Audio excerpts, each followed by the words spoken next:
So here's how to add YouTube to desktop Windows 11. First up, we will go to YouTube in the browser. So once we're in the YouTube website, go to the top right corner of the browser and click on the three dots. Go to Cast, Save, and Share. Then select Create Shortcut. You can change the shortcut name if you want. After that, click on Create.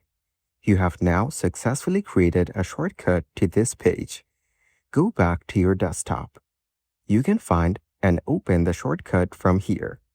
This will save your time and make it easier and more efficient for you.